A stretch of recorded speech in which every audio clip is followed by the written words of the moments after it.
माननीय श्री निशिकांत दुबे जी। धन्यवाद सभापति महोदय। इस देश में सभापति महोदय अंग्रेजों ने जो कानून बनाए या जो आजादी के पहले के कानून हैं वो आज तक चल रहे हैं और उसको हटाने का जो बीड़ा माननीय मोदी जी ने उठाया है, हम उनके शुक्रगुजार हैं और हम सर्बानंद सोनोवाल जी के भी शुक्रगुजार हैं कि वो इस बिल को लेकर आए। आपको आश्चर्य होगा अध्यक्ष महोदय कि इस देश में जो कानून है, हम जो है पतंग नहीं उड़ा सकते, हम बैलून नहीं उड़ा सकते। उसके लिए पतंग उड़ाने के लिए भी अपने को यहां संजोग से रूढ़ी जी बैठे हुए हैं। 1934 का जो एयरक्राफ्ट एक्ट है वो ये कहता है कि यदि मुझे पतंग उड़ाना है तो मुझे भारत सरकार या संबंधित सरकार से परमिशन चाहिए। बैलून यदि उड़ाना है तो उसके लिए संबंधित सरकार से परमिशन चाहिए। आप जिस राज्य से आते हैं सभापति महोदय, आप जिस राज्य से आते हैं आंध्र प्रदेश से, आंध्र प्रदेश में जो इंस्पेक्टर है जो कि हम लोगों को लाइसेंस देगा ट्रैफिक का, उसका दांत नहीं टूटा हुआ होना चाहिए। आप समझ सकते हैं कि किस तरह के लॉ है। एमवीआई एक्ट में यह प्रोविजन है आंध्र प्रदेश में कि जिस आदमी के दांत टूट गए वो एमवीआई इंस्पेक्टर नहीं बन सकता है। उसी कड़ी में अभी इस पार्लियामेंट ने लेडिंग बिल पास किया। इसी सीपिंग का एक लेडिंग बिल पास किया और लेडिंग बिल पास होने के बाद जो ये आज का जो बिल है, ये carriage of goods by sea bill 24, ये 1922 में ये बिल बना। ब्रसेल्स कन्वेंशन हुआ था, पूरी दुनिया बैठी थी। 1922 में ये बिल बना और 23 में इसको हमने रेगुलेट किया। सेकेंड वर्ल्ड वॉर खत्म हो गया, पूरी दुनिया जो है ग्लोबल इकोनॉमी की तरफ बढ़ गई और 1968 में उसी ब्रसेल्स में फिर से दोबारा मीटिंग हुई और 79 में कन्वेंशन भारत सरकार ने भी साइन कर दिया। 79 से लेकर 79 से लेके ये 2025 है। आप यदि तकरीबन जोड़ें तो 45 साल तक अंतर्राष्ट्रीय कन्वेंशन साइन करने के बाद भी मोदी जी को छोड़कर किसी और प्रधानमंत्री का, किसी और सरकार का, किसी और पॉलिटिकल पार्टी का ध्यान नहीं गया कि यह भी एग्रीमेंट है। अब क्या है कि लेडिंग बिल इसके ऊपर निर्भर है। लेडिंग बिल अभी आपने पास कर दिया।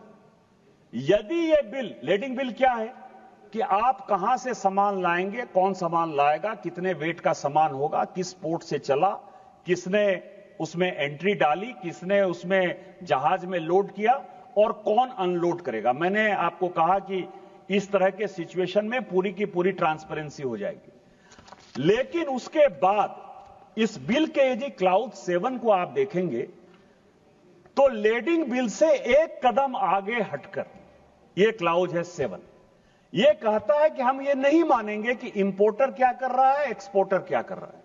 जो एक्सपोर्ट किया उसने सर्टिफिकेट दे दिया, जो इंपोर्ट किया उसने सर्टिफिकेट दे दिया। लेकिन इस बिल के माध्यम से भारत सरकार यह इंश्योर करना चाहती है। कल ही हमने, आपको ध्यान हो कि जब इमिग्रेशन एक्ट हम पास कर रहे थे तो उसमें कैरियर की एक बड़ी अच्छी जो है डिफिनेशन जो है हमने दोबारा की कि कैरियर क्या है, उसकी रिस्पांसिबिलिटी क्या है, यदि बांग्लादेशी घुसपैठिए को लेकर आएगा तो उसको कैसे हम जेल डाल सकते हैं, कितना जुर्माना कर सकते हैं।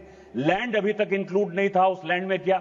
इसमें जो है हमने थर्ड पार्टी की बात कही है कि हम केवल इंपोर्टर और एक्सपोर्टर की बात नहीं मानेंगे, हमको थर्ड पार्टी भी चाहिए जो ये ऑथेंटिकेट करे, जो ये बताए कि जो आया है, जितने गुड्स आए हैं, जितने केजी के आए हैं, जिसने दिया है, उसका जो है सेंट्रल गवर्नमेंट ने इसमें इंश्योर किया है। ये क्लाउज 7 कहता है। अब क्लाउज 10 क्या कहता है?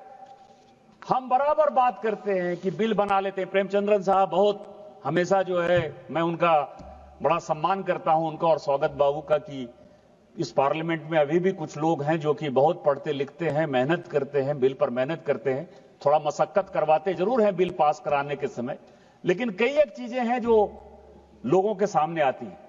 लेकिन इस जो क्लॉज 10 है इसका, यह कहता है कि कुछ भी करने के पहले या कुछ भी करने के बाद हमको जो है नोटिफिकेशन के लिए इस पार्लियामेंट के पास ही आना है। हम सांसद जो कहते हैं डेमोक्रेसी में कि पार्लियामेंट सुप्रीम है, पार्लियामेंट की पावर होनी चाहिए, तो भारत सरकार ने, मोदी जी एक डेमोक्रेट आदमी हैं और मैंने अपने जीवन में उनसे ज्यादा डेमोक्रेट प्राइम मिनिस्टर नहीं देखा। उन्होंने इस डेमोक्रेसी के लिए आप लोग तो मैं आपको बताऊं आज जब धर्मेंद्र जी बोल रहे थे तो मुझे लगा कि धर्मेंद्र जी शायद कुछ अच्छी बात बोलेंगे। 17वीं 18वीं लोकसभा की वो बात कर रहे थे स्पीकर साहब।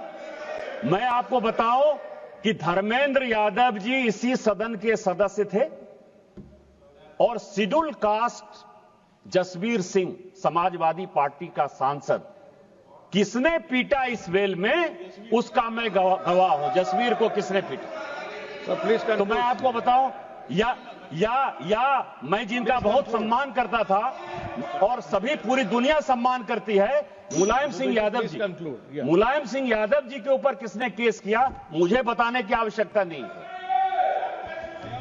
Please conclude sir, please conclude. इसके बाद जो अगला पॉइंट है सर, अगला पॉइंट यह है कि जो इंडियन कैरेज गुड्स एक्ट 1920, बस 2 मिनट में खत्म करूंगा, 25 को जो हम रिपील कर रहे हैं, उस रिपील में मैं आपको बताऊं कि जो सी है, सभापति महोदय, जो सी है और जो एयर, इन दोनों से यदि बाहर से कोई सामान आएगा तो वो कोई राज्य के पास, जैसे कस्टम है, एक्साइज है, उनकी एनफोर्समेंट एजेंसी है, उसका अधिकार आज तक जो है इस संविधान ने, भारत के संविधान ने किसी राज्य को नहीं दिया है। तो राज्य को यदि नहीं दिया है तो जब डिस्प्यूट खड़ा होगा, उसको पकड़ने की बात होगी, उसको पेनल्टी लगाने की बात होगी या उसके ऊपर कोई कार्रवाई करने की बात होगी, क्योंकि इस देश में 2 डिफिनेशन है, मेजर पोर्ट का और माइनर पोर्ट का। मेजर पोर्ट वो है जो भारत सरकार का है और माइनर पोर्ट वो है जो कि राज्य सरकार उसको लाइसेंस देती है और उसके आधार पर है। लेकिन माइनर पोर्ट के अलग कानून है, जो मेरीटाइम बोर्ड जो है, अलग अलग राज्य सरकारें जो है उसको कंट्रोल करती हैं। तो इस एक्ट में यह दिया है कि माइनर पोर्ट हो या मेजर पोर्ट हो, जहां भी समस्या आएगी उस समस्या के समाधान करने का पूरा अधिकार जो है वो केंद्र सरकार को होगा। इतने ऐतिहासिक बिल के लिए, क्योंकि समय कम है, मैं धन्यवाद समय नहीं लेना चाहता, इतने ऐतिहासिक बिल के लिए मैं अपनी पार्टी भारतीय जनता पार्टी का, हमारे नेता माननीय मोदी जी का और सर्बानंद सोनोवाल जी का शुक्रगुजार हूं कि उन्होंने ब्रिटिश शासन के बनाए हुए रूल को खत्म करने का साहस किया।